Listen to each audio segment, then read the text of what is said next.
크게 땅 지분 투자도 해본 거고 처음 만났을 때도 진행하고 있었던 네네네. 거잖아요. 땅도 작은 걸 해보고 빌라도 작은 거 네네. 비교했을 때는 어때요? 근데 궁금해서. 나름대로의 장단점이 분명히 있는 것 같은데.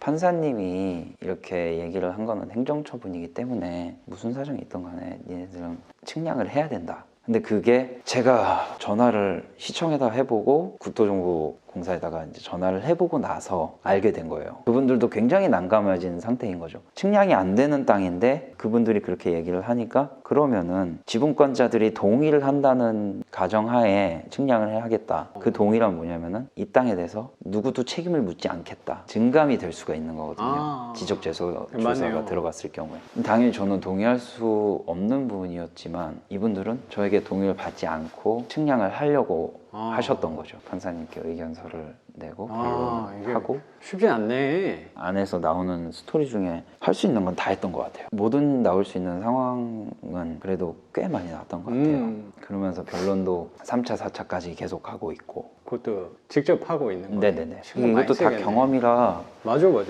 처음에는 마음도 많이 무겁고 했었는데 즐겁게 하고 있습니다. 재밌게. 거의 끝을 향해서 네네. 가고 있나 봐요. 네, 거의 이제 막바지고 두 가지 방향으로 나올 수가 있는데 하나는 상대방 쪽이나 판사님께서 조정 기일을 잡아드릴까요? 라고 얘기를 하실 수가 있으세요. 그래서 조정을 해봐라. 둘이 협의를 해서 조정관을 두고 이제 좀 협의를 해봐라 라고 기일을 잡아주실 수 있고, 그렇지 않다 그러면은 경매로 가는 수밖에 없거든요. 그래도 땅이 쪼개지는 일은 네네. 벌어지기는 경매로 어렵겠네. 가게 되면은 모든 지분권자의 물건이 통째로 나오기 때문에 통으로 매각되는 거죠. 차라리 그게 더 선생님한테는 깔끔할 수 있겠네요. 네, 뭐 그것도 나쁘지 않고 이분들이 사가시는 거는 당연히 좋은 거고 지키실 수가 있으니까 결국. 크게 땅 지분 투자도 해본 거고 처음 만났을 때도 진행하고 있었던 네네네. 거잖아요. 땅도 작은 걸 해보고 빌라도 작은 거 네네. 비교했을 때는 어때요? 근데 궁금해서. 나름대로의 장단점이 분명히 있는 것 같은데. 아직 매도가 되지 않아서 말씀드리기 좀 조심스럽습니다만은 그래도 어느 정도의 목돈을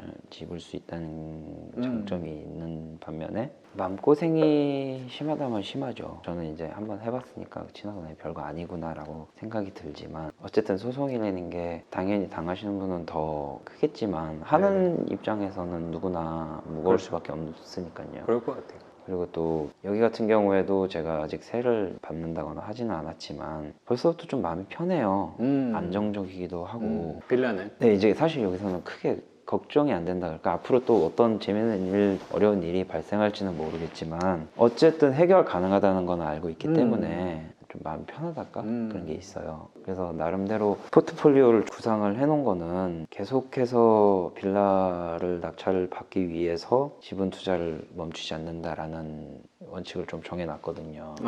그러면 투자금 확보는 거기서 하겠다라는 네네네. 얘기로 좀 네, 들리네요. 지분 투자를 계속 이어나가면서 어느 정도의 투자금이 또 생성이 되면은 또 그걸 빌라로 낙찰을 받고. 거기서 시세 차익 쪽으로 지분 투자로 잡고 경험은 이만큼 해봤으니까 네네네. 앞으로 만나는 것들에 대해서는 중첩이 되는 게 분명히 네네. 있을 거니까 수월해지는 경향이 있을 네네. 거고 차익을 거둔 걸로 빌라 쪽에 현금 흐름을 늘려가자. 네네. 그래서 결국에 선생님 사업의 안정성을 확보하는 측면이라는 네네. 생각이 좀 되네요. 네네. 그런 쪽으로 지금 구상을 하고 있고. 이제 좀 그림이 잘 맞춰지는 느낌이 드네요.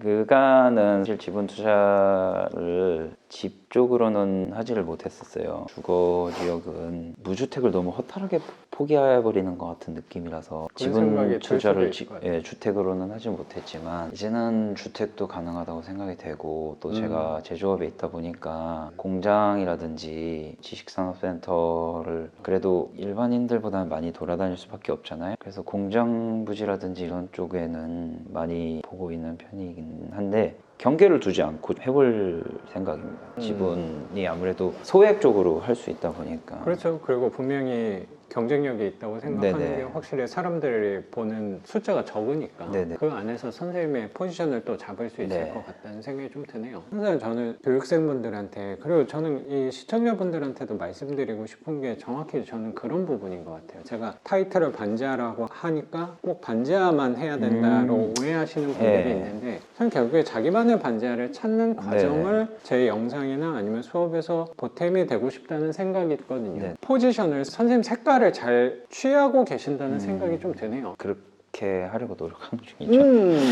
좀. 그러면 선생님 색깔과 방향이 만들어지는 거 아닌가라고 생각이 네. 좀 드네요. 나중에 지분 투자 저도 좀 아유. 알려주시겠어요?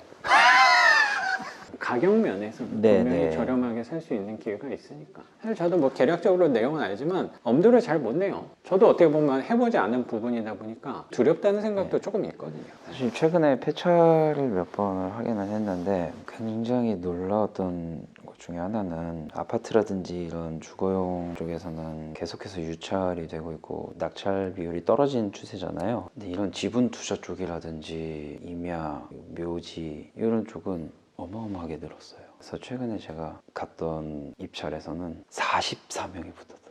지분 투자인데 44명. 유찰이 많이 돼서 그랬나 보네. 아니요. 신건이었는데? 예, 신건이었는데 음. 워낙에 소액이기도 했고 그것도 임야였는데 음. 44분이 들어오셨더라고요. 145만 원짜리를 777만 원에 가져가셨어요. 그래서 사실 지금 지분 투자 쪽에는 굉장하게 빨리 유입이 되고 있거든요. 그래서 사실 이마저도 좀 쉽지 않겠구나라고 생각을 하고 있어요. 또 다른 것들을 연구를 해봐야 되지 않을까라는 생각도 들더라고요. 저는 사실 지분 물건을 거의 안 보니까 상대적으로 싸겠구나 했는데 그렇지만도 않네요. 네네네. 최근 입찰 다니다 보니까 굉장히 빠르게 변한 걸 느끼겠더라고요. 선생님 작년에 할 때랑 또 올해 할 때랑 네네네. 좀 그때는 많은 입찰을 다닌 건 아니었지만 폐찰도 여러 번 했지만 보통 많아봐야 3분, 4분 정도였는데 지금은 어마어마하더라고요. 지분이 아니더라도 공장용지라든지 이런 쪽에서 공장도 한번 지어보고 싶기도 하고 그런 생각을 여러 가지 좀 가지고 있습니다.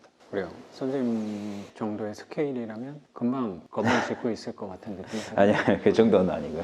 저렴한 쪽으로만. 무언가를 짓기에는 아직은 부담이 좀 되기는 하고 있는 걸 보완하는 쪽에서 우리가 빌라를 수리하고 하듯이 공장도 더 저렴한 방법으로 좀 수리할 수 있는 것들도 있고 하니까 그쪽으로도 좀 많이 생각 중이거든요. 어쨌든 공장도 월세 받고 하는 건 똑같으니까. 그럼요. 여러모로 고민을 굉장히 많이 하고 계신다는 생각이 네. 들고 그 발판이 이 낡은 반지하 빌라가 아닐까라고 네네. 생각이 듭니다. 또 이 안에서 선생님의 작은 성공을 또 이루게 되면 말씀하신 대로 공장, 토지, 더 큰 물건들에서 적용할 수 있는 게 많이 생길 수 있지 않을까 네네네. 생각도 되게 들어요. 한번 낙찰을 받고 이렇게 보니까 사실 작가님 수업을 듣고 나서도 그랬고 생각이 좀 더 열렸다 그럴까요? 그때 공부를 하고 임야를 낙찰받고 나서는 계속해서 좀 임야를 많이 돌려야 되겠다라는 생각을 했었는데 작가님 수업을 듣고 나서 빌라도 빌라지만 내가 공장도 해볼 수 있는 거 아닌가? 그리고 그렇죠. 또 뭐 여러 가지 부지도 해볼 수 있고 되겠구나라는 생각이 들더라고요.